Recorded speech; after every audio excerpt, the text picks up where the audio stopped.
study portion of the meeting. The study portion is also listed on the website so you can follow along.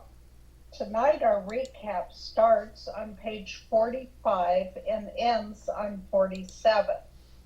Our study tonight will start on page 47 and end on 49. Are there any announcements?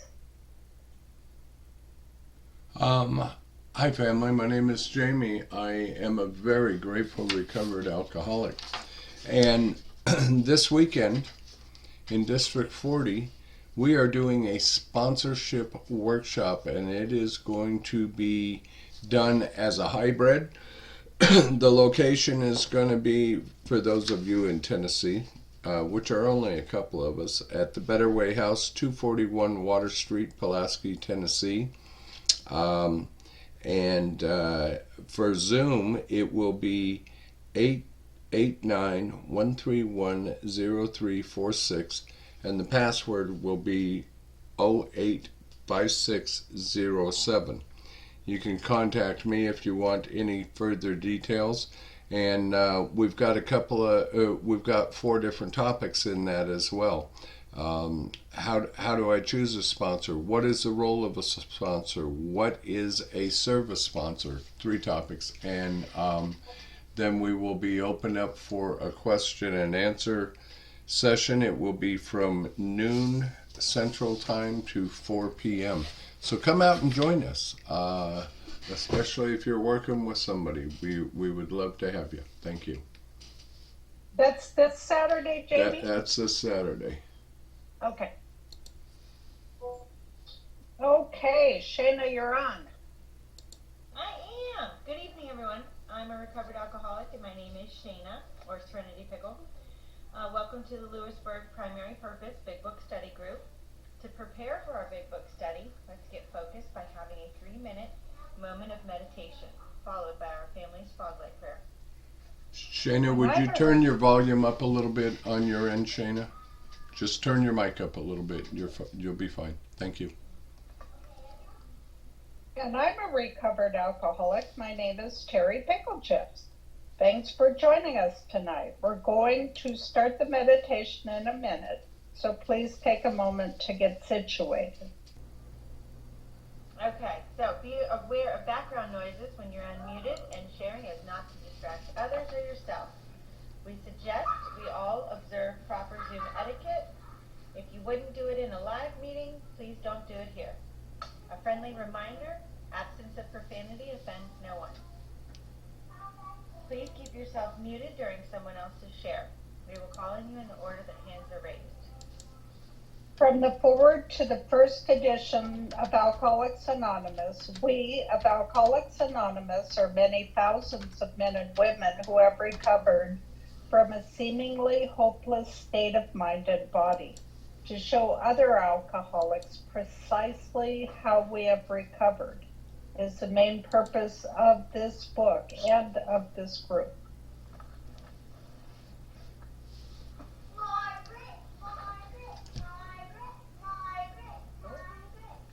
While this is an open meeting, membership in this group is limited to those who wish to recover from alcoholism and have a desire to stop drinking for good and all. Each member of Alcoholics Anonymous is a potential sponsor of a new member and should clearly recognize the obligations and duties of such a responsibility.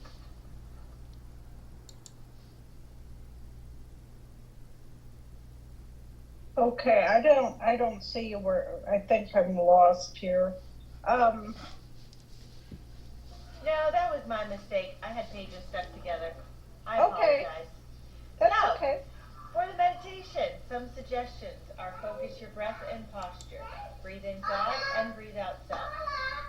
Take this time to reconnect with God. Let the craziness of the day drift away and ask God to help you focus on the study. And here come the monks.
that those that are lost, sick, and dying can find your love through us.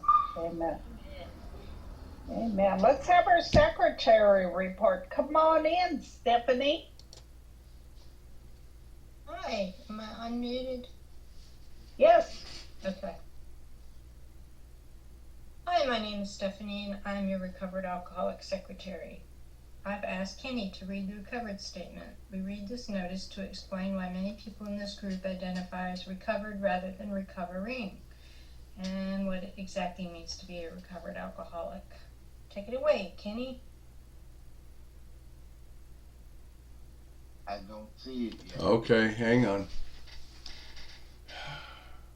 Can we just go back to our class? Give me a second. That kid messed everything up by doing that.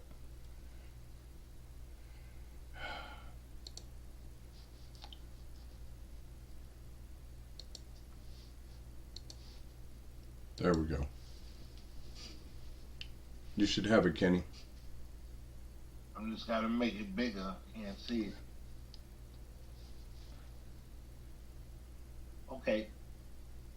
Good evening. My name is Kenny. I'm a recovered alcoholic. Recovered. We are not cured of alcoholism. Recovered, but not cured. That presents a conflict to some alcoholics. If we were cured, we would be able to drink responsibly. No, we are not cured. The allergic reaction to alcohol will remain with us for a lifetime, but we have been restored to sanity. That was the problem.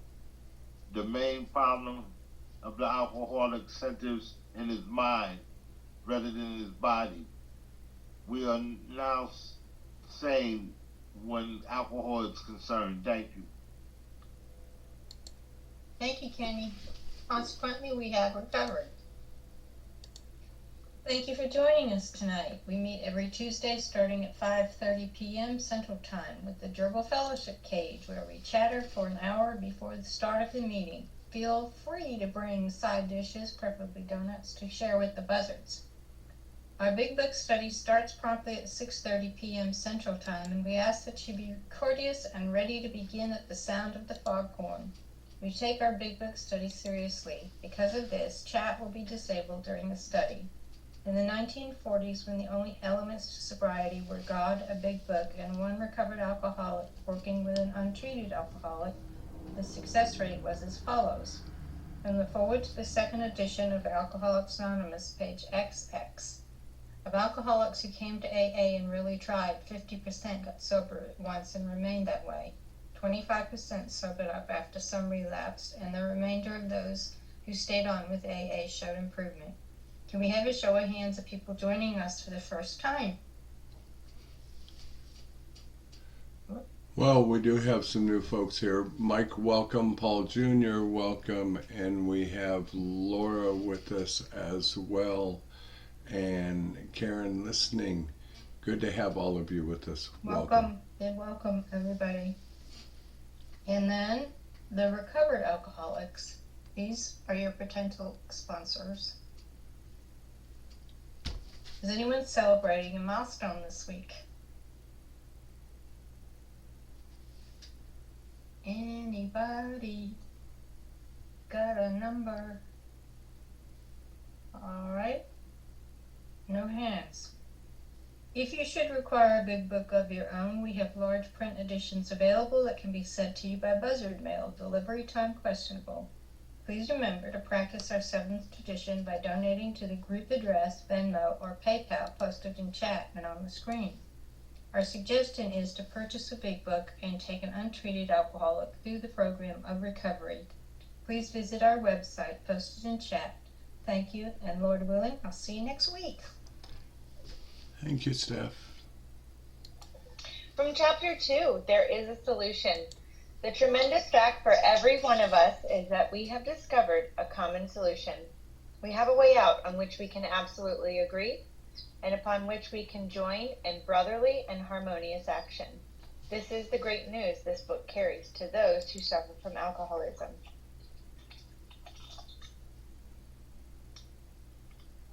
This is an open meeting, and as such, all who have interest in alcoholism and our program of recovery are welcome.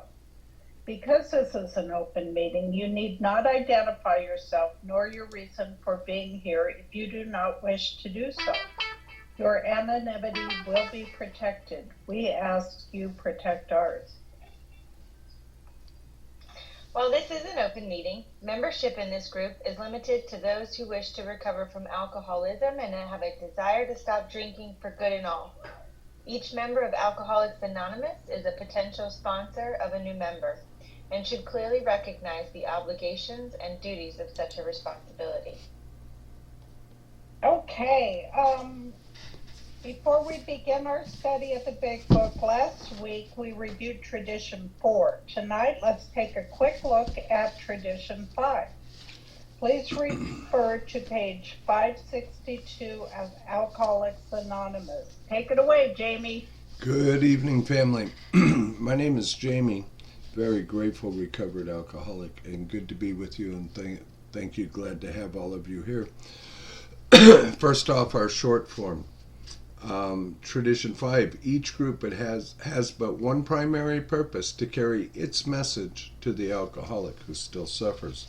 The long form, each Alcoholics Anonymous group ought to be a spiritual entity having but one primary purpose, that of carrying its message to the alcoholic who still suffers. And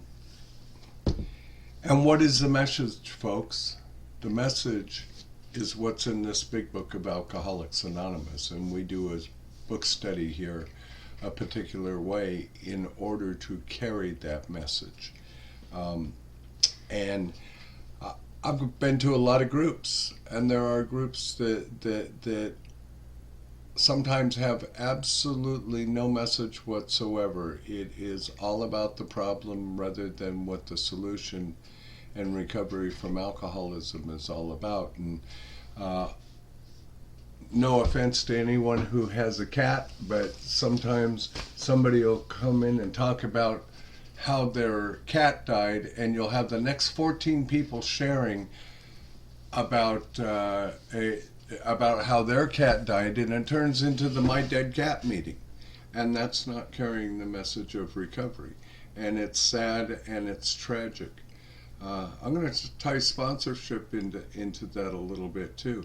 My sponsor told me I was supposed to bring my emotional bucket of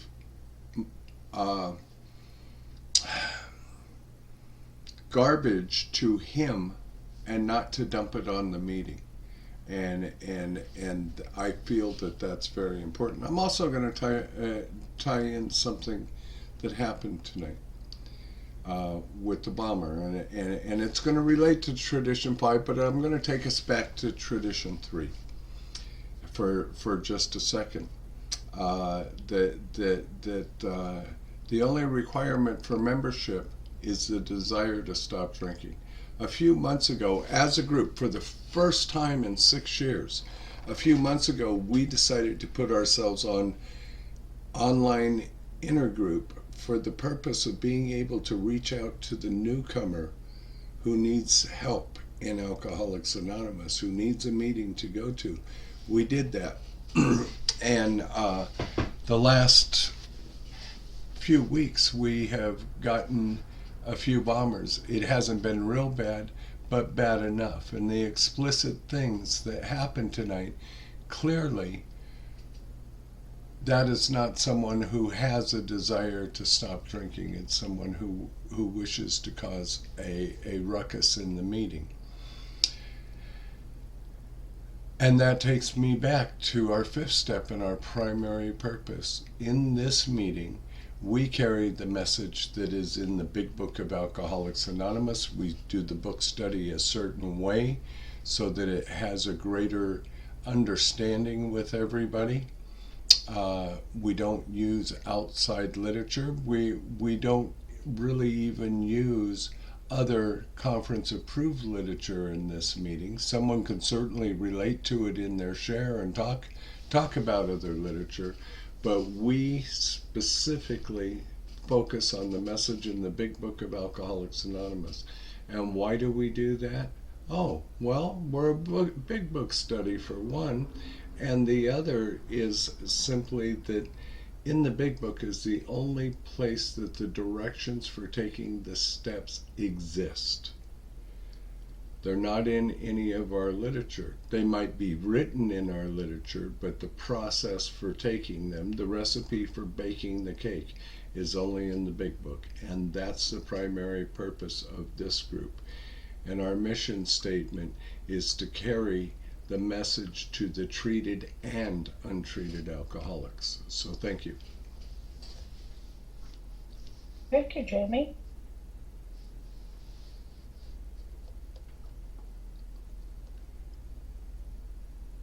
I think it's Okay, there she is. There's my partner in crime. That ain't in the Big Book. Okay, now it is time for our weekly installment of That Ain't in the Book. We hear a lot of stuff said in meetings that can't be reconciled with the program as described in the Big Book of Alcoholics Anonymous. One of the things we often hear is, this is a selfish program. And I believe Mike, yay, will tell us what it says on page 20, paragraph 1. I'm Mike Alcoholic. It says our very ex-lives as problem drinkers depend upon our constant thought of others and how we may help meet their needs. Thank Yay. you, Mike. thank you. As we study, please make use of the pens, highlighters, and rulers so that you can share this experience with another alcoholic. In order for us to stay focused as we study the Big Book, we use the Big Book Study Guide prepared by Joe and Charlie and Krusty Cliff of the Dallas Primary Purpose Group. Tonight, we're going to start a recap on page 47, which will be read tonight by Joanne, followed by the study portion read by Lisa, and that starts on page 49. After the page is read, we will ask questions from the imaginary podium, starting back on our study portion. That was read by Lisa.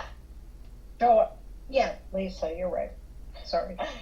The answers will be one sentence unless otherwise specified, and multi-part questions are simply a one-sentence answer split up by commas, semicolons, hyphens, and other fun bits of punctuation. Basically, in English, what that means is that we're going to read the material once through and then dissect the information a second time through the question and answer format. Notice how the language in the questions gives us a new light in which to consider the study material. This is important because hearing the question and rereading the content offers a definite way of comprehending the material covered. After we've completed the study, we open up for comment, questions, and observations based on what was just read. If you have spiritual experiences with this information, you're free to share. Please keep your share on topic and under 5 minutes. At the 5-minute mark, you may hear a timer beep to let you know that your time is finished. However, Big Book study is not therapy. Should you begin sharing on topics which are more appropriately discussed in a different setting, like with your sponsor, please do not be offended when we cut that conversation short and set the buzzards nipping at your heels. For that purpose, we have fellowship meetings before and after our study time. You can never go wrong by commenting on pages studied, which bring us to the words of one of the co-founders of Alcoholics Anonymous. Sobriety, freedom from alcohol, through the teaching and practice of the 12 steps, is the sole purpose of any Alcoholics Anonymous group. Okay, and how we arrived at this point. I've been taking notes fresh so I could do it by myself next time, but could you do it one more time? I would love to. Thank you, Terry. My name is Trish and I am an alcoholic. And how did we get to this point? We didn't just randomly open the book and say, we're going to study pages 49, 50, and 51 today. This meeting started in January of 2020 in person, and like most of the world, closed down a little while for COVID, and then came back as a hybrid meeting, and then evolved into a 100% virtual meeting. And it will remain that way because we are so widespread from coast to coast and including other countries. And we start our study on the title page and we read through the preface and the forewords and the doctor's opinions, and then we read from Bill's story all the way to page 164 in this question and answer format. We read the spiritual experience 3 times throughout the study when the asterisk at the bottom of the page refers us to do so. We also read Dr. Bob's Nightmare and study the 12 traditions over a period of 4 weeks, 3 each week. And then we end up, our 96th week of our study is a standalone week of Appendix 2, the spiritual experience. So tonight we are on week 32 out of 96 weeks, so we're still pretty close to the beginning. It's our 4th time through the book, and we've just recently hit our 6th year of being a meeting, and we're going to continue to do this and continue to come back and keep reading, studying, and learning together. Thank you. Thank you. I think I got all that. Before we start the recap, we'll need 5 or 6 virtual hands raised if you'd like to be one of our answer readers. And please be aware that the first hour and a half of this meeting will be recorded so that we put it on our website and our YouTube channel. Oh, now it is time for our recap leader, which is Joanne. Take it away, Joanne. Good evening, family. My name is Joanne. I'm alcoholic, page 47, first full paragraph. We needed to ask ourselves but one short question. Do I now believe, or am I even willing to believe? And that there is a power greater than myself. As soon as a man can say that he does believe or is willing to believe, we emphatically assure him that he is on his way.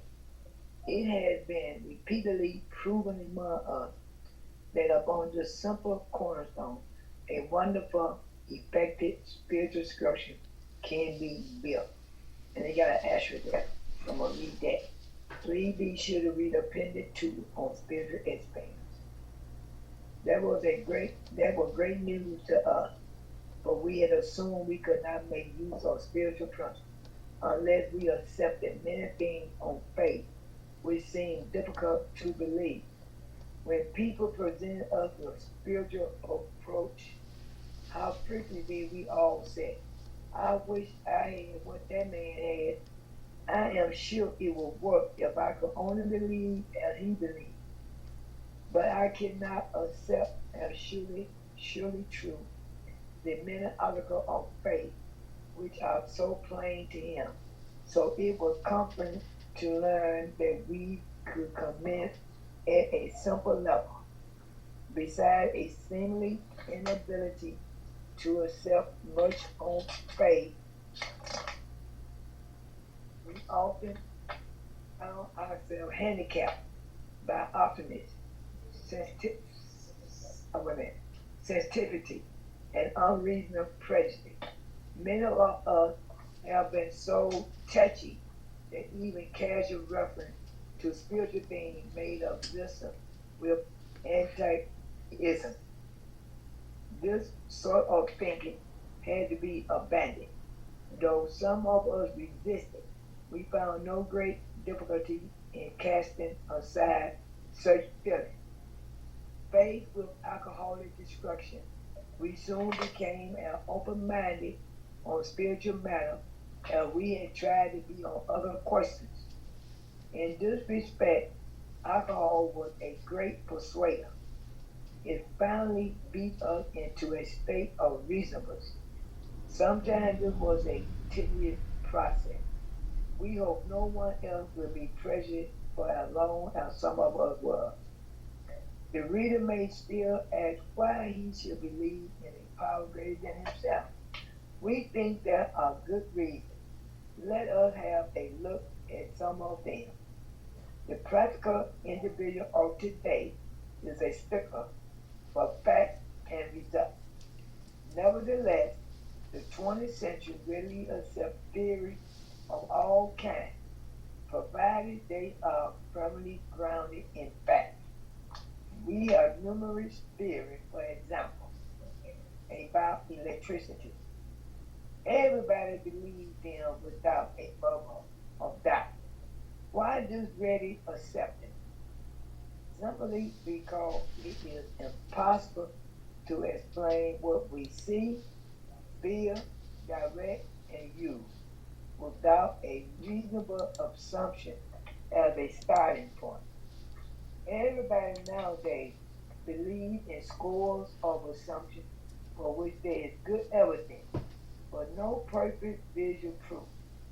And does not science demonstrate that visual proof is the witness proof? It is being constantly revealed as mankind studies the material world, that outward appearance are not inward reality at all. To illustrate, the Prozac steel girdle is a mass of electrons whirling around each other, all incredible speed. I'm sorry, other at incredible speed. The tiny bodies are governed by precise laws, and these laws hold true throughout the material world. Science tells us so. We have no reason to doubt it. When, however, the perfectly logical assumption is suggested that underneath the material world and life as we see it, there is an all powerful, guiding, creativity, intelligence. Right there, our perverse streak come to something which we laboriously set out to convince ourselves it isn't so. We read worldly books and indulge in windy arguments, thinking we believe this universe need no God to explain it. Were our content very quickly, so it would follow that life originated out of nothing, means nothing, and proceed nowhere. Instead of regarding ourselves as an intelligent agent, spearhead of God, ever advancing creation, we agnostics and atheists choose to believe that our human intelligence was the last word, the Alpha and the Omega, the beginning and the end of all. Rather vain of us, wasn't it? Thank you.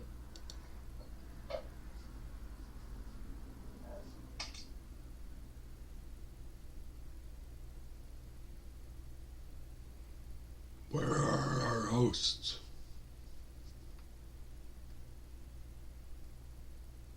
Sorry about that. Thank you, Joanne. Lisa, we're ready for the set. Take it away. Hey everyone, I'm Lisa. I'm an alcoholic. We who have traveled this dubious path beg you to lay aside prejudice, even against organized religion. We have learned that whatever the human frailties of various faiths may be, those faiths have given purpose and direction to millions. People of faith have a logical idea of what life is all about. Actually, we used to have no reasonable conception whatever. We used to amuse ourselves by cynically dissecting spiritual beliefs and practices when we might have observed that many spiritually minded persons of all races, colors, and creeds were demonstrating a degree of stability, happiness, and usefulness, which we should have sought ourselves. Instead, we looked at the human defects of these people and sometimes used their shortcomings as a basis of wholesale condemnation. We talked of intolerance while we were intolerant ourselves. We missed the reality and the beauty of the forest because we were diverted by the ugliness of some of its trees. We never gave the spiritual side of life a fair hearing. In our personal stories, you will find a wide variation in the way each teller approaches and conceives of the power which is greater than himself. Whether we agree with a particular approach or conception seems to make little difference. Experience has taught us that these are matters about which, for our purpose, we need not be worried. They are questions for each individual to settle for himself.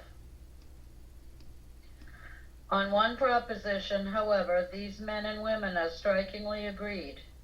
Every one of them has gained access to and believes in a power greater than himself. This power has in each case accomplished the miraculous, the humanly impossible. As a celebrated American statesman put it, let's look at the record. Here are thousands of men and women, worldly indeed. They flatly declare that since they have come to believe in a power greater than themselves, to take a certain attitude toward that power, and to do certain simple things, there has been a revolutionary change in their way of living and thinking. In the face of collapse and despair, in the face of the total failure of their human resources, they found that a new power, peace, happiness, and sense of direction flowed into them. This happened soon after they wholeheartedly met a few simple requirements. Once confused and baffled by the seeming futility of existence, they show the underlying reasons why they were making heavy going of life. Leaving aside the drink question, they tell why living was so unsatisfactory. They show how the change came over them when many hundreds of people are able to say that the consciousness of the presence of God is today the most important fact of their lives. They present a powerful reason why one should have faith. I think that's it, right? Yep, that's it. Thank you. I was muted again, trying to unmute myself. Thank you so much, Lisa. Okay, I have 3 hands up. No, you have Jacqueline. you have 5 up, Terry. You have Jacqueline, Kenny. I got it. I was writing everybody down. Okay, thank you all for volunteering. Okay, for our answer readers, please speak clearly into your microphones. We will ask the questions from our script by Joe and Charlie and Krusty Cliff. The answers to the questions will be sentence by sentence, coming directly out of this week's study, beginning with the first sentence and ending with the last one. Okay.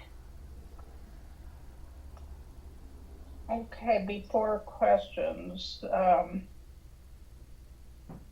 okay, let me get back to, okay, our batting order tonight is Jacqueline, Kenny, Jim, Jamie, and Joanne. Lots of J's there tonight. Okay. Sorry, I gotta get to 32. Okay, let's start with Jacqueline. Those of us who have been there and done it, what do we beg of the reader? And B, this is a 2-parter. Even against what?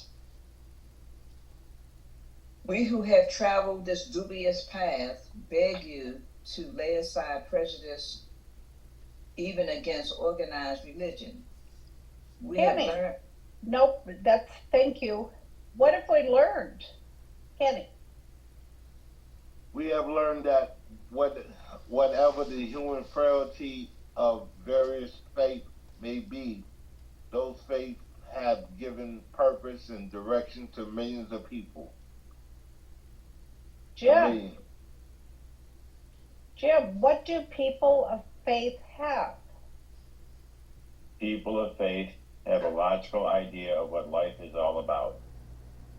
Jamie, did we have a clue as to what it was about? Actually, we used to have no reasonable conception whatever. Okay, Joanne, this is a three-parter. How do we spend some of our leisure hours? What could we have observed, and what should we have done? We used to amuse ourselves by simply dissecting spiritual belief and practice when we might have observed that many spiritually minded persons of all races, color, and creed were demonstrating a degree of stability, happiness, and youthfulness which we should have sought ourselves. Oh, beautiful. And I had the first comment: when we make sarcastic and demeaning comments about things we do not understand, is it because we're fearful of looking for faith ourselves? Is it possible that we are blocking ourselves from the sunlight of the Spirit when we do this? Okay, thank you. Jacqueline, this is a two-parter. Instead, what did we do, and we sometimes did what? Instead, we looked at the human defects of these people and sometimes used their shortcoming as a basis of wholesome condemnation. Ooh. Kenny, when we accuse others of being intolerant, what were we? We talked of intolerance while we were intolerant ourselves. True. Jim, why did we miss the beauty of life?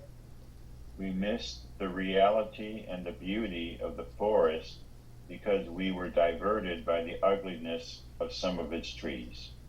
Wow. What have some of us never done, Jamie? We never gave the spiritual side of life a fair hearing. Thank you. Joanne, what will the reader find in our stories? In our personal story, excuse me, in our personal story, you will find a wide variation in the way each teller approaches and conceives of the power which is greater than himself. Thank you. Jacqueline, back to you. Do we have to agree with their approach? Whether we agree with a particular approach or conception seems to make little difference. True. Kenny, what has experience taught us? Experience has taught us that these are matters about which, for our purpose, we need not be worried. Jim, who must answer these questions? They are questions for each individual to settle for himself. Jamie, do we agree on anything? On one proposition, however, these men and women are strikingly agreed. Thank you. Joanne, what is the one thing all recovered alcoholics agree on? Every one of them had gained access to and believe in a power greater than themselves. Okay, thank you. Jacqueline, what produced this phenomenal agreement? This power has, in each case, accomplished the miraculous, the humanly impossible. Kenny, what are we going to do now? As a celebrated American statesman put it, let's look at the record. Jim, whose record are we going to look at? Here are thousands of men and women, worldly indeed. Jamie, a three-parter for you. What do they declare? What besides believing in and having a certain attitude is necessary? And C, there has been a revolutionary change in what? They flatly declare that since they have come to believe in a power greater than themselves, to take a certain attitude towards that power and to do simple things. There has been a revolutionary change in their way of thinking and living. Thank you. Joanne, no matter how bad it got, what happened? In the face of collapse and despair, in the face of the total failure of their human resource, they found that a new power, peace, happiness, and sense of direction flowed into them. Okay, Jacqueline, when did these remarkable promises take place? This happened soon after they wholeheartedly met a few simple requirements. Do you suppose that the few simple requirements are taking the steps by the directions in this book? Kenny, once confused and baffled, we come to understand the reasons for what? Once confused and baffled by the seemingly brutality of existence, they showed the underlying reasons why they were making heavy goings of life.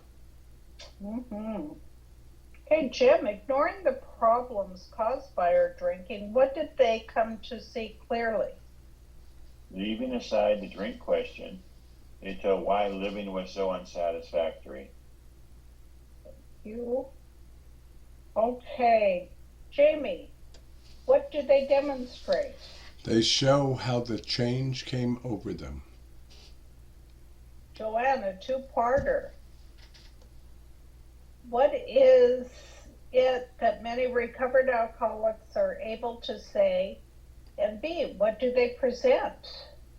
When many hundreds of people are able to say that the conscience of the presence of God is today the most important fact of their lives, they present a powerful reason why one should have faith.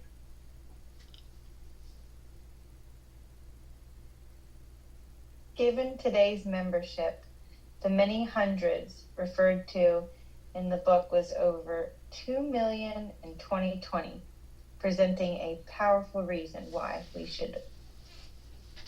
one should have faith.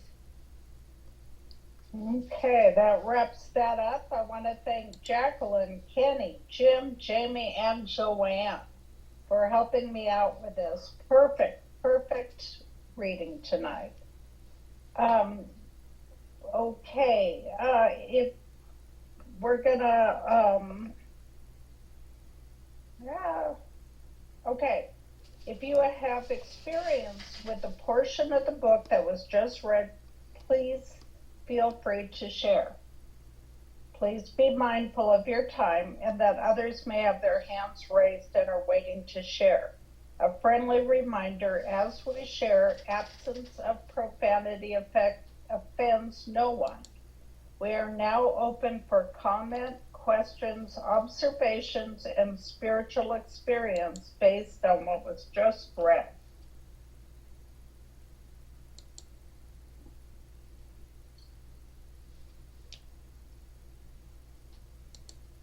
Who wants to start us out, Jim? Alrighty. Good evening, fellow travelers, Jim, an alcoholic. Alrighty. I was pretty spiritually minded when I was younger, and I was doing church, going to prayer services on Tuesday night at my church, and things of that nature. And I did the Landmark Forum, which is a version of the EST training. And when I did that training, something shifted in me in that I chose to follow that path rather than the religion that I was involved with. So I kind of walked away from God, the God of my understanding.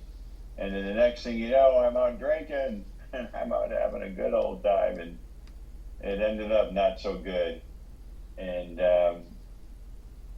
after that, I'd like to say I got into AA, but I didn't. I did some. I came, got it together a little bit, and then was dating a lady, and she had 10 years of sobriety, and some things happened, and we broke, and we ended our relationship.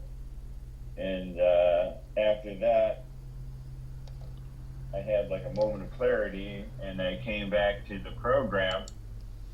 I came into the program of Alcoholics Anonymous, and and I realized that religious people are right, and I can make use of what they offer, even though I may not practice that religion anymore. I can tap into the spirituality of it, and I've also tapped into other spiritualities along the way. I did Zen meditation for about 3 or 4 years, and that has helped me. It even helps me now. But I have found that in my personal experience, all paths to spirituality are worthy of understanding and looking into, no matter where the person is coming from.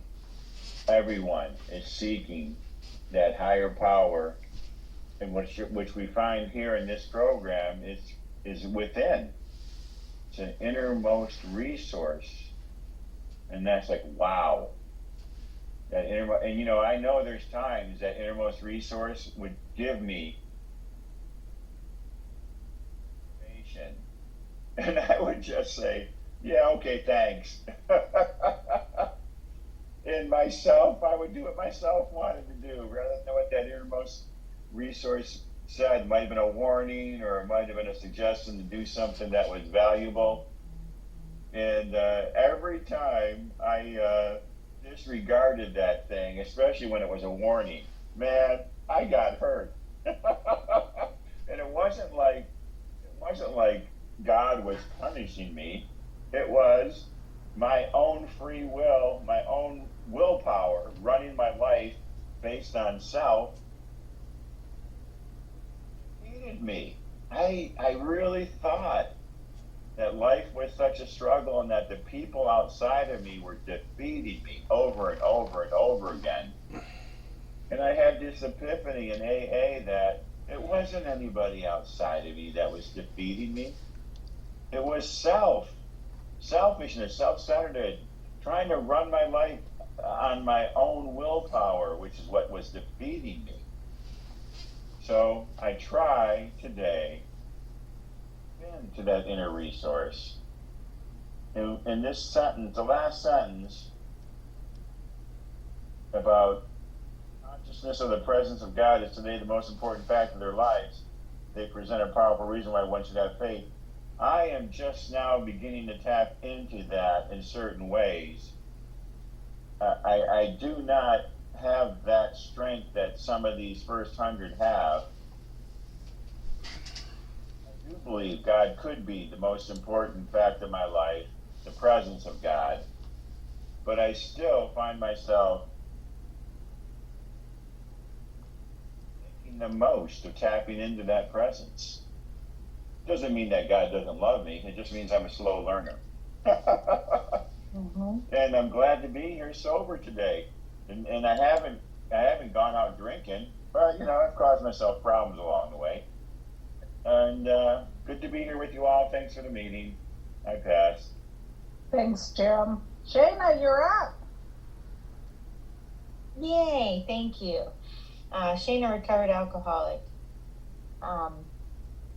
What really stuck out to me tonight, of course, it's was when I read the comment, when we make sarcastic and demeaning comments about things we do not understand, is it because we're fearful of looking for faith ourselves? 100%. Personally, I used to make jokes that, Bible thumpers, and I guess it made me uncomfortable even to talk of anything spiritual a lot, because I couldn't understand it. If I started to think about it, and I would be like, oh my gosh, my mind is blown. But what is so beyond interesting to me is I was able to put my faith and my decisions and my life and my children's lives and my job and all the things I do based off of alcohol. But I was too, I guess ignorant would be the best word, to recognize that there was a power out there that was inside of me all along. The light that I didn't really recognize existed until, things got so painful, I really didn't have a choice. And once I was able to admit that I had a problem, accept that I ran my life ragged, and everyone around me I took down, and then coming to many meetings and having many conversations with my sponsor, fighting, resisting that there is something outside of me that has all power. I couldn't even allow that. I kept blocking myself from allowing that spiritual growth, until finally something gave, and I just tried. And sorry, I've got a puppy. I just kind of gave it a try, and became willing to just try. Okay, fine, whatever. I did this, and I don't know that I believe it, but at least I'm willing to give it a shot, because I've kind of made a mess anyway. So what else is it going to be? And then I tried a little more, and then I started to feel a little different. And then I started looking for what my sponsor called God winks. When I started looking, I was able to start seeing. And then it was like, all right, what am I supposed to do? Well, I still don't know all the time, but I can pretty much tell you what it is that I shouldn't do. I shouldn't be selfish. I shouldn't be intolerant. I shouldn't be impatient. But how do I do that? The book, I guess before coming into AA and started working the steps, I didn't think I could make mistakes. I didn't think that I could be forgiven. I had to be perfect all the time, and I guess I was merely afraid of making any mistake, and let alone once I did make it, I had to stuff it down, and then make you the problem. You're the reason that I had to do what I had to do, or whatever. But it wasn't until, working with my sponsor, recognizing the lies, the denial, the don't even know I'm lying, to recognize my part, give it to her, and then, continue to work on myself. And as I do that, as I review my day, every day, I look for my areas of my selfishness and my selfishness, and where I was resentful. And when I'm able to look at that, I ask God to, make me humble enough to apologize where I should make a wrong. Help me to see what it is, because if you ask me, I think I'm amazing all the time.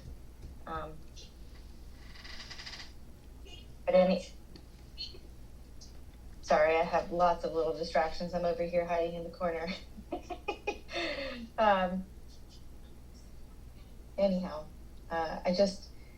Once I became less resistant and more willing to give it a try, I think that that was really helpful. And I'd be that person that was sarcastic and demeaning because I didn't know any better, or I was afraid. So I appreciate that. Thank you all for listening.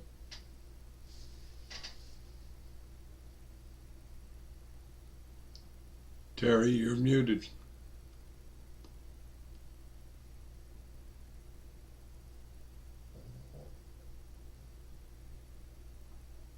Okay, well, Joanne's up. Go ahead, Joanne.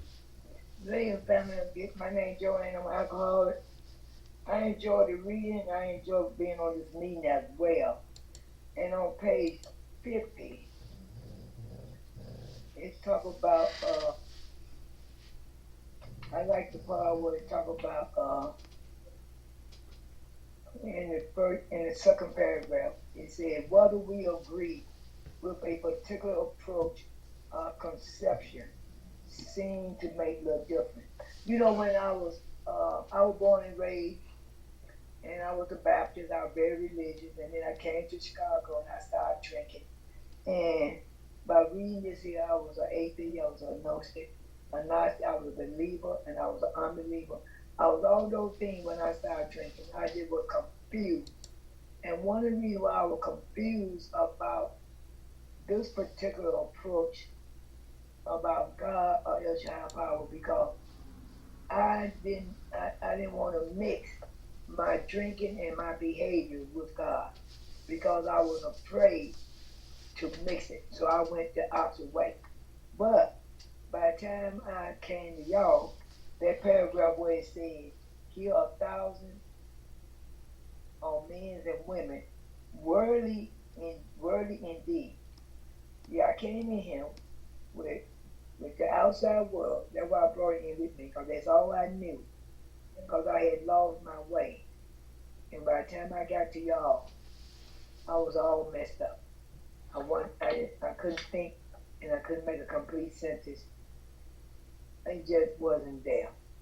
And then they said, they gladly declare that since they have come to believe in power greater than themselves, to take a certain attitude toward that power and to do certain simple things. When I got here, I had to come in. Y'all told me what to do. Y'all said, sit down and listen. Y'all said, take suggestion. Especially when I got a sponsor. Be careful for the people praising things. You cannot go back around those people because you might drink again. All that stuff was told to me. But as I stayed in the room and I heard what y'all shared about y'all belief or your unbelief or whatever your concern was, however it was, I was able to draw on that by listening. And I was very judgmental. When I got here, very judgmental. I was confused. I just didn't know. But I stayed here long enough, and I sit down and I listen, and I began to find that power that fit me. I began to feel that power. I began to see that power working in y'all life.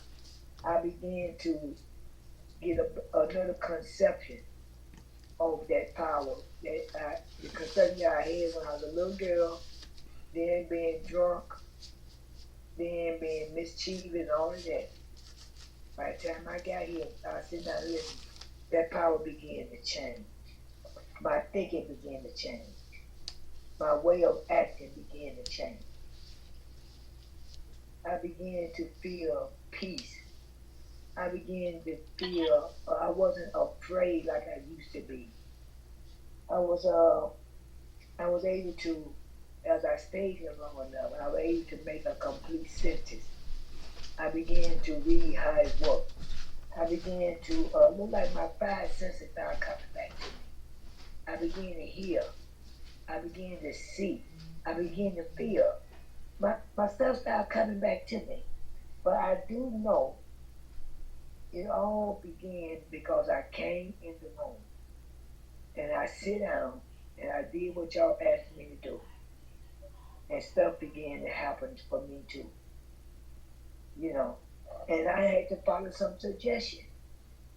I had to take some suggestions, even though I might not wanted to take none, because I thought I was grown.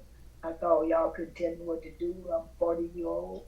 But I learned how to sit down and take suggestions because I found out I didn't know nothing. But anyway, I like this reading. I like this meeting. I'm going to keep coming back. Thank you.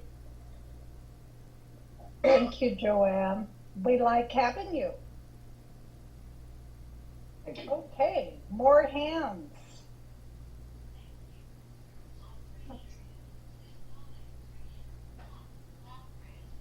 I'll jump in, Terry, since there aren't any hands. I'm Trish and I'm an alcoholic. Hi, Trish. And, you know, Shayna touched a little bit on we talked of intolerance while we were intolerant ourselves. And, you know, I lived in that intolerance. I grew up in the judgment of others. So I didn't understand that living in judgment was really being intolerant of somebody and how they were living their life. And then it tells me, in our personal stories, you will find a wide variation in the way each teller approaches and conceives of the power which is greater than himself. You know, and I had to get past that judgment. I had to get past that intolerance to other people can have their own gods. And I knew that in theory before coming in here. There's different religions, there's different ways that people believe, and I knew that. But I ran into it face to face in these rooms, and I found that I didn't have to get in somebody's face and say, no, your God's wrong, or even mine. Because that's not the nature or the love of this program. And that's not the tolerance of this program. And I was very happy to recognize that I could even not just listen to someone talk about their God being different than mine, but in many cases I ended up sponsoring ladies and working with people whose gods were different than mine. And it didn't make any difference as we got to know each other. And that tolerance grew.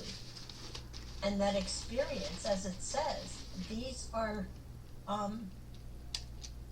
matters that we need not be worried. They're questions each individual needs to settle for himself.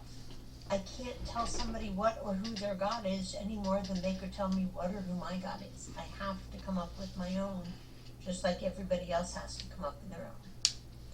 But what I do know, and it says later on, you know, we've each gained access to and believe in a power greater than ourselves. And this power has accomplished miraculous things, the humanly impossible. And I've seen things in my life, in other people's lives. Things that we've managed to get through, things that we've managed to live through. Pain, suffering, and remaining sober that whole time. And having that God reliance, whoever that God is. And recognizing that it is the power of God, it is the power of our individual gods who help us get through whatever it is we're going through. And I love where it says they flat out declare that since they have come to believe in a power greater than themselves, to take a certain attitude toward that power and to do certain simple things, there's been a revolutionary change in the way of thinking and living. And I see that in me, and I see that in so many others. There are days that I leave work and the other people are talking about, I need a drink, I need this, I need that. And it's like, no, I just need God and peace and time to sit down and meditate and pray. And the change in how I respond to the stressors of life, whether it's a circumstance, whether it's a person, whether it's an experience, if I'm not sure what to do, I turn to God.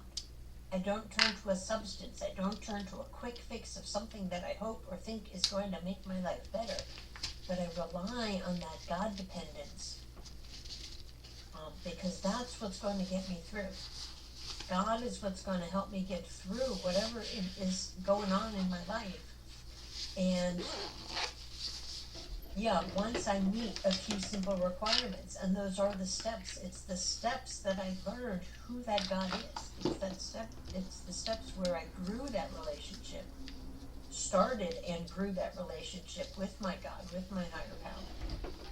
And as long as I keep doing the work, as long as I stay in the work, talking to people in meetings, studying the book, I'm going to continue that closeness with my higher power, with my God.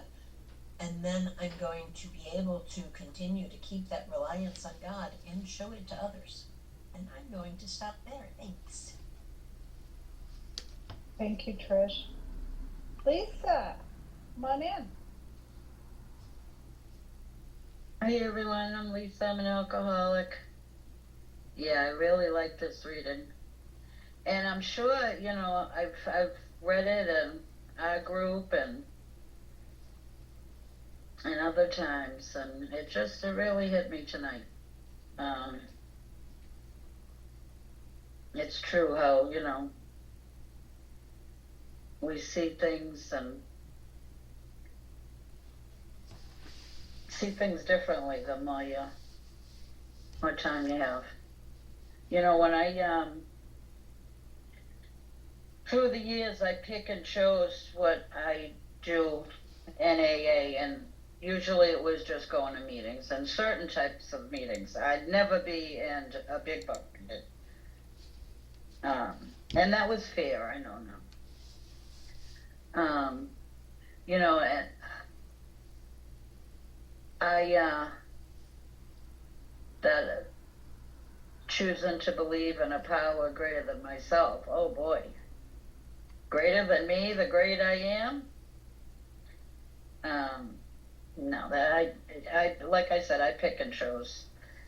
And as far as God, I don't know where it was, if it was in the recap, but it's the type of person, if I couldn't see something, then I had a very hard time, and I couldn't believe,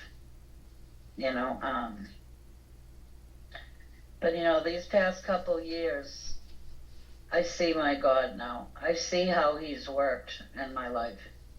I see how he is working in my life.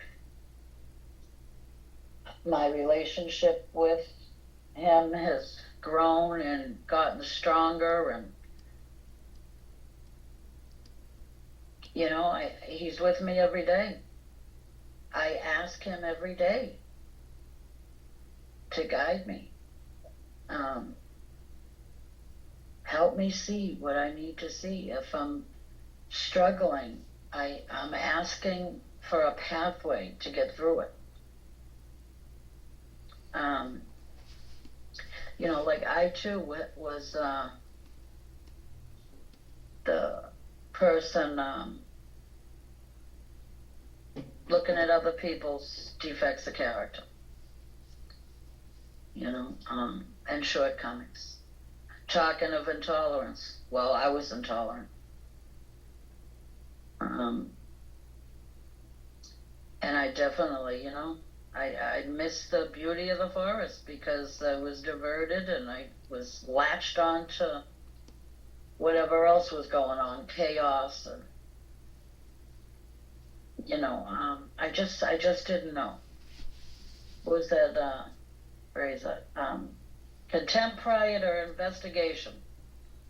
Oh yeah, that was me. And I'm so grateful. They, in the face of collapse and despair, in the face of total failure of my human resource, I found that a power, peace, and happiness and sense of direction flowed into me. And it happened when I wholeheartedly met a few simple requirements. I'm not that confused, baffled person anymore.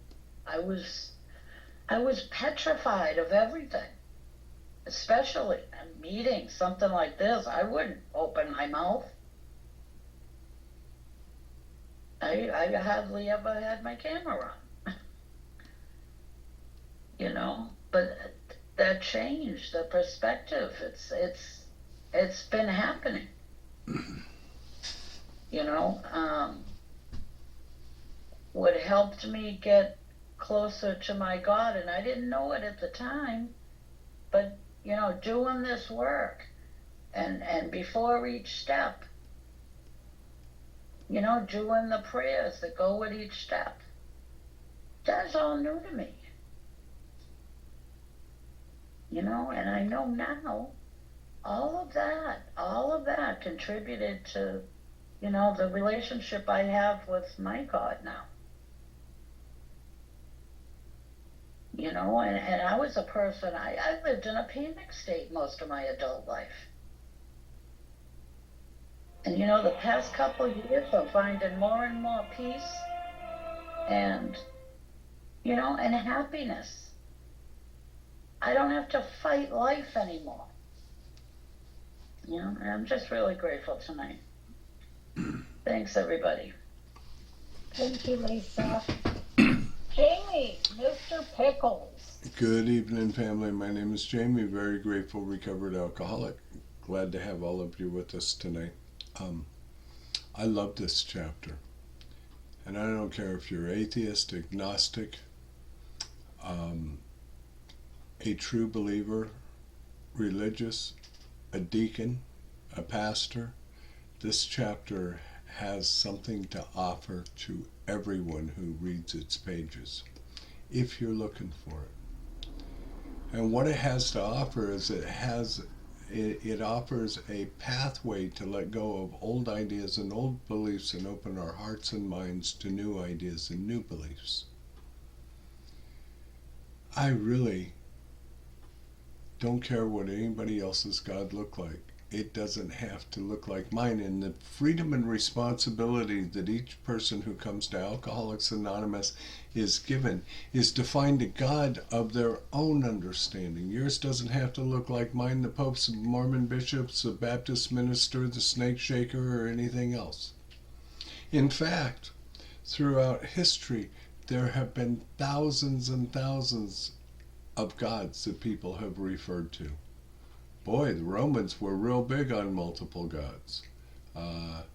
So I don't care what yours looks like. Here's what I know. I have the God of my experience in my life today. Not just my faith, not just my belief, but of my experience that's brought me through more grief, more pain, more shame, more guilt, more stupid stuff, more suicidal and homicidal thoughts. And yet I never had to take action on any of that. And what has happened as a result of that, going through the process of the steps again and again with good sponsorship that guides me. Just holding the torch for me, not telling me what I have to do or anything like that, but asking me questions so I come up with reasonable answers for myself of what this journey should be. I have this magnificent relationship with God. The same God that many people of religion have. I just use that God in a far different way. And I love this definition of spirituality. Spirituality is a broad, subjective human experience focused on seeking deeper meaning, purpose, and connection to something greater than oneself, such as nature, a higher power, or its own inner self. It often operates outside of organized religion, emphasizing personal growth, mindfulness, and at times unconventional or eclectic beliefs. Key elements include, but are not limited to, a quest for the meaning of connectedness and inner peace. You know, in the 9-step promises, it talks about we will intuitively know how to handle situations which used to baffle us, and I feel that right here in my gut, right in my core. And I know that that is God talking to me. Now, I am one of those who has been intolerant. You know, I'm not going to argue with you about what my God should look like, and I'm not going to tell you what your God should look like. If you don't want a God, that's fine. But don't beat me up because you don't want to believe.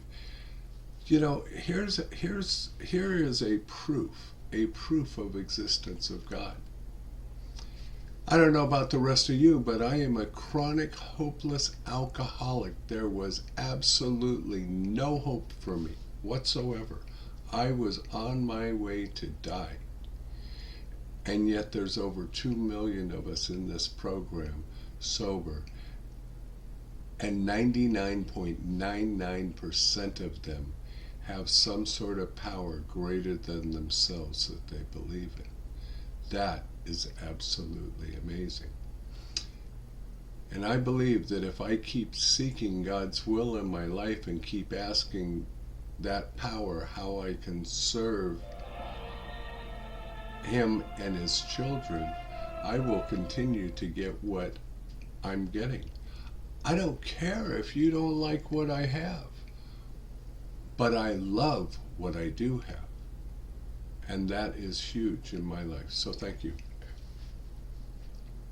Thank you, Jamie. Kenny, you're up. Yeah, good evening, everyone. My name is Kenny. I'm an alcoholic, recovered alcoholic. I'm just beaten into a sense of reasonableness. I mean, I've been trying to get sober since 1989, and I would be a great starter, but hanging on to old ideas and practicing old behavior, I would end up back out there, you know. This last time around, I was really beaten, and I was open to a lot of things that I wasn't open before. One was that I did not know how to live. I didn't have all the answers that I thought I had, and my last relapse showed me I did not know how to live, and I was truly heartbroken. You know, I was supposed to celebrate 3 years at the end of the month at my home group, and I decided to go out and get drink and do all the other stuff I did, and that's as a result of me holding on to old ideas and attitudes. This time around, I focus more on trying to get a God in my life, trying to get some direction, and being more teachable. As a result, this is the most amount of sober time I ever had. And I have peace of mind. I'm not ripping and running. I'm not chasing after some girl in a relationship. I'm not worrying about financial matters. My needs are being met. Life is truly good, you know. Why not believe in a power greater than myself? Because before then, I was doing a bang-up job of messing up my life. Now, I seem to have some type of order, as long as I follow along with the program and listen to my sponsor, and I pray, and I'm getting closer to my God. I talk to Him like He was just right there with me, you know. And I talk to Him in my voice, and I don't go into a lot of philosophical and all that these and thys is different. I be like, God, just be with me today. Guide my steps up me to do your will today. And I start my day. And I move slow through the day. And it seemed to be each day has its own, I don't know, I won't say drama, but it has its own challenges. But I don't have any major things going on because I keep things simple. And I'm grateful. I'm grateful to the program. I'm grateful to the life that I have now. I could be the son my mother always wanted. I'm learning how to be a father. All of my kids are grown, but they they don't seem to be bitter at the time that we lost. They just want me to be part of their life, and I'm grateful for that because I was absent for a lot of things in my kids' life, and for them to welcome me back into their life, that's that's that's more than I could have ever hoped for. I'm not a grandfather yet, but one of them is gonna make that happen. I'm not sure which one, but I think it'll be my oldest because he seemed to be the most stable, and I'm grateful. And thanks for letting me share. Thanks, Kenny. Ryo, you're up. Good morning, good afternoon, good wherever you are. Excuse me. My name is Rayo, and I am a borracho viejo, which means an old drunk. Arizona. I am. You're laughing. Takes one to know one. Yeah, well, yeah. Anyway, I'm a Vietnam veteran also, and we went to Vietnam as a company, and then they spread us all over Vietnam. And there was a young man that went with us, and we all had pictures of our girlfriend back home, and we're gonna go home and marry and be happy and all that stuff. Anyway, one guy, he had, I don't know if they planned it or what, but his girlfriend contacted the Red Cross and said that that she was pregnant and they wanted to get married. So they flew him to Hawaii, and he was there for 3 days. He got married. His wife now was pregnant, and they sent him back to Vietnam with us. But he had what we all dreamed of, that family, all that stuff. He had it. We only dreamed about it. And one day he was on patrol, and something, probably a bouncing Betty, jumped up and exploded, and it ripped his throat out. And he was already, he had a wife, and his wife was expecting and all that kind of stuff. Of course, they didn't tell us anything about his outcome or anything because it was a need to know thing. But I got angry at God, and I started drinking. That same night, I started drinking, and I drank like a fiend, like there was no tomorrow. And I grew up with a God that all powerful, all knowing, all seeing, all everything.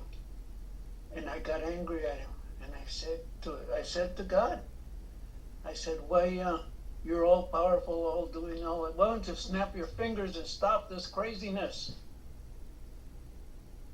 Because I thought that I needed to blame something. So I blamed God. And I stayed that way for 20 years, angry at God. And then I saw a preacher on one of the TV things, and this guy had been a door gunner in Vietnam, and he was, fingers were missing, half of his face was gone, he had no ear, and he looked like Freddy Krueger. But he said, God doesn't make war.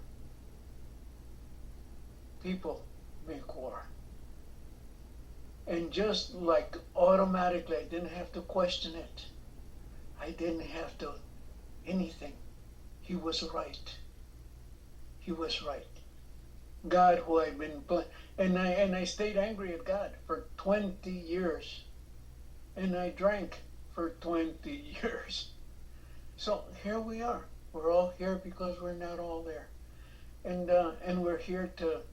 My favorite saying in Vietnam was "kill them all, and let God sort them out." I really like saying that. But now it's not that way. It's love them all and God will sort them out. And my frogs, F-R-O-G, fully reliant on God. Not a little bit, but fully reliant on God. Thank you for your tolerance. Thank you for my sobriety. God bless you. Gracias. And I'll pass. Thank you very much. Thank you, Ryo. Larry, are you there? I am Larry, and I am an alcoholic. You know, when I got into Alcoholics Anonymous, there was a lot of misconceptions. I was angry at God. I was angry at the world. I was angry at myself. I was angry at the church and church people. I was just angry. And,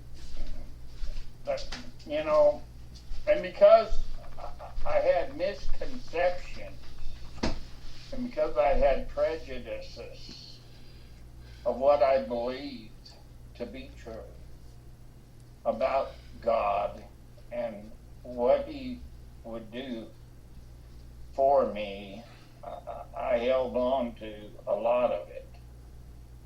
You know, I didn't think God would forgive me. I didn't think I had any hope with God. And therefore, I took it out on a lot of God's people in the church, you know. And, you know, my sponsor had to deal with that when I was trying to, because spiritually, I was bankrupt. And where do you go to? How do you find a power greater than yourself when you believe in God, but you don't believe that He is good and He is, and my sponsor did a very wise thing for me. He said, if you can't pray with a God of your own conception, then pray to my God. Pray to the God that I believe in. And that's where I started. That was my spiritual journey, I prayed to his God. And that's how I went through the program first. And I'm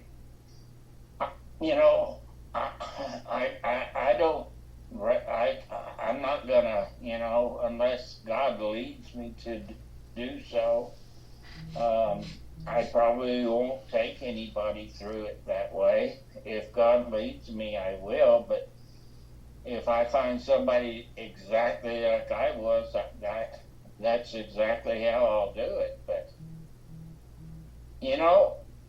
I can't tell you how it worked. I can't tell you why it worked. But all I can tell you is I stayed sober. I was able to progress until I could get to a place that I actually could come up with a God of my own conception and grow into a spiritual conception of God. That worked for me. And God had mercy and God had compassion on me. And I can't tell you how, but I can tell you that God will work wherever you are willing to begin. And that's the beauty of this program, is that if you are willing, and if you will start, God is there. That's all I got. Thank you, Larry. Do I see any other hands up? I do not see any other hands up. Okay. I'm going to go ahead and read out for Shayna, because the little one's sleeping, Terry. Okay, Jamie, would you close the meeting from page 164? Absolutely. Let me scroll to it. From our big book. Our book, page 164, our book is meant to be suggestive only. We realize we know only a little. God will constantly disclose more to you and to us. Ask Him in your morning meditation what you can do each day for the man who is still sick. The answers will come if your own house is in order. But obviously you cannot transmit something you haven't got. See to it that your relationship with Him is right, and great events will come to pass for you and countless others. This is the great fact for us. Abandon yourself to God as you understand God. Admit your faults to Him and to your fellows. Clear away the wreckage of your past. Give freely of what you find and join us. We shall be with you in the fellowship of the Spirit, and you will surely meet some of us as you trudge the road of happy destiny. May God bless you and keep you until then. And Terry, you can take us out with the Lord's Prayer. I sure can. Okay, in this meeting, since we can't all be together holding hands, we hold hands virtually. And after a moment of silence for the alcoholic in and out of these rooms that is still suffering, will you join me in the the Lord's Prayer, sorry. Here's your moment.